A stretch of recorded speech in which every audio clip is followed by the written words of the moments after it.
Everybody. In case you guys missed it, I was on Real Talk Live tonight with Enter the Star Spiro Dabu 7, and you guys can check that out. Turned out really, really well, if you ask me. It has been uploaded, I do believe. So, what I wanted to talk to you guys tonight about is let's take a look at what this article here says, and let's take a look at some of the things that we have witnessed for ourselves and put all of the pieces together right here. Now, Obama is going to be protecting another 1.8 million acres in California's desert. Okay? And if we come down here, the story just came out yesterday, and Obama has designated 3 new national monuments in California alone. That was yesterday. Now, we already know from what we have been seeing out of Oregon, there is a monument coming over the direction of, do believe it's Malheur County, that's right next to Burns, whatever the God dang it, what's the name of it? Anyway, the point being is that there's going to be a monument that's going to be placed there. Actually, it's going to be set aside, and it's going to be putting a lot of ranchers out of business, pretty much 300 to 400, according to some of the ranchers' statements right there in that area. So what we're noticing is that Obama has been, wow, he's been setting aside lands at a phenomenal rate and a high amount of them as well. There we were talking about, how many was it? Was it 450,000 acres that's being set aside in Oregon just for that monument alone? That's not to mention how many acres of land are going to be accumulated after the ranchers are put out of business. If you're talking about 300 to 400 ranchers, you're talking about, another good maybe million acres acquired just because the ranchers are out of business. But how exactly is it working? Okay. So if we look right down here, let me show you exactly how the acreage was set aside for this to become a monument to begin with. First, let's take a look at this. With his second term winding down, Obama has now protected more than 265 million acres of land and water. That's just him alone. 265 million acres. You guys remember all that land that was picked up by Obama, in New Mexico? That was set aside. It was 500,000 acres there. You got Oregon, California, Idaho, Texas. Look at everything that's going on. And with this right here, the designations which do not include funding were supported by groups including the nonprofit National Parks Conservation Association, the Sierra Club, and boy, are they involved in a lot. Defenders of Wildlife. All of these right here. Look at this closely, everybody. Much of the land was purchased more than a decade ago by private citizens, and the Wildlands Conservancy then donated to the U.S. Bureau of Land Management in anticipation of its eventually receiving the protection of national monument status. So, if there was a Wildlands Conservancy that purchased this, then it is obvious that they purchased it from private citizens. Wouldn't you agree? They didn't purchase it from the state because the feds could just say, hey, do you want to give that to us and we will manage it? There would be no problem. So it is obvious that this Wildlands Conservancy purchased it, but how did they go about purchasing it? Now, as we can see right here, this story or the article does not go into detail whatsoever about how they were able to accomplish that very thing. But what we can do is we could take circumstantial evidence right here and possibly get the answer of how this was done. And let's take a look at that. Now, I know that most of you here have seen this, but I want you to listen again one more time. Just this one little piece. Propaganda, it may be a media blitz, it may be litigation, it may be legislation they've been able to get passed.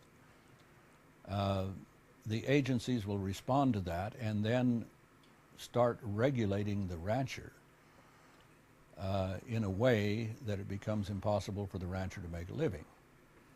And then when the rancher gets driven into the corner economically, and there's no one to buy him out because no one wants to buy that kind of a problem.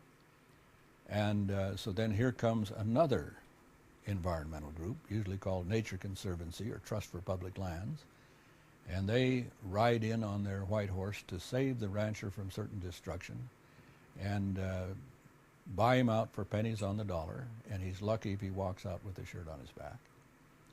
And then they have the ranch usually for the amount of the outstanding debt that he owed the loan company, and they have the water rights, and then, like in the case of Nature Conservancy, oftentimes they'll spin those water rights off to who wants them, and they'll spin off to the federal government what they want. And so basically the rancher's had his property stolen from him under the combined effort of the environmental groups and the federal agencies who... In the combined effort. So how did it work? Right. The federal agencies really ramp up attacks on the rancher. Once those attacks, just like we saw with the Hammonds, you start a fire here or there, or you deny them access of grazing, whatever the case may be, and you really leave the rancher no other choice. He cannot make a living. Well, like he's telling you, the White Horse frickin' conservancy group comes in and buys it pennies on the dollar, and then all of a sudden it's being handed over to the federal government. Why? Well, it's because the federal government cannot purchase private land. Hello? Do you remember? Do you remember how they're going about doing this? If the Constitution says that they can't own land, but if you work in conjunction with one of these nature groups, which these nature groups are really working hand in hand with the federal government government's giving them money secretly, just like we saw that the federal government were giving research companies that were purchasing fetus material from the Planned Parenthood. We saw that.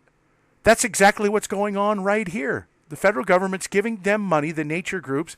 They're purchasing for pennies on the dollar from these now destitute ranchers who can't make a living. Then, guess what? They donate it straight to the federal government. Donate it. That's exactly what we see right here. It was donated, right? Then donated. So watch. Let's take a look at this again. To acquire it. So meanwhile, Ms. Martin over here comes up with, oh, well, I have one that's going to be a donation. Government employee brags about stealing land. And they're laughing about it. They just acquired, but they don't tell you how they went about doing it. But they tell you that there was a piece of property worth $40 million that these two World War II veterans owned, and they wanted that land.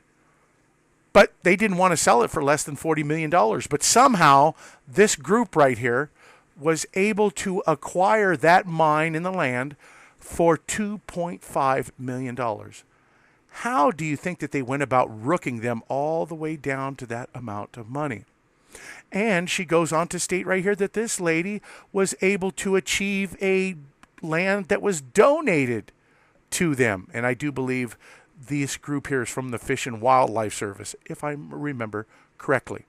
And for those of you who don't know, the Fish and the Wildlife Service are pretty much one and the same with the BLM.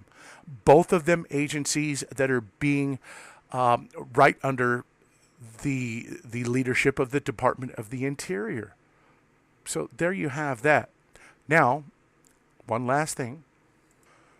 If you guys don't want to hear stupidity from this guy, you could turn the video off right now, because I'm not attacking anybody. I just want to show you that this person here is calling people stupid for standing up against tyranny, right? And that they deserve to be where they're at, and they don't deserve to stand up for the Constitution. Yet this guy right here was in the military, and you don't hear him once say about how he was stupidly used for bankers' wars. So, sir, all I can tell you is that if you are going to stupid is as stupid does, well, aren't you just as stupid, or even more so, because you went to battle allegedly for your country, but it was all under the auspices of for bankers' profits? Yeah, that's what you went to go fight for. Any planes that I'm associated with, I don't trust them because they're stupid. And he goes, well, why do you think they're stupid? Just because they smoke pot? No, because they kept pot in their room knowing that we could send the drug dogs through. They're stupid people. And I don't want them working on a plane. Not a high-performance jet aircraft. Same thing with you patriots. You're stupid people. You believed all this and you didn't want to use your discernment because you don't have any discernment. You need to be locked up, watched, and tracked because we can't trust you with the Constitution. We can't trust you with freedom. We can't trust you with these things. Stupid is as stupid does. So I would have to say to all you folks that fall into this category, you lose. Until next time, reporting in, this is Dave Acton. Now, that's not to mention that he also said that I was out promoting Judge Gary Darby. You know, giving somebody an interview, you know, watch this.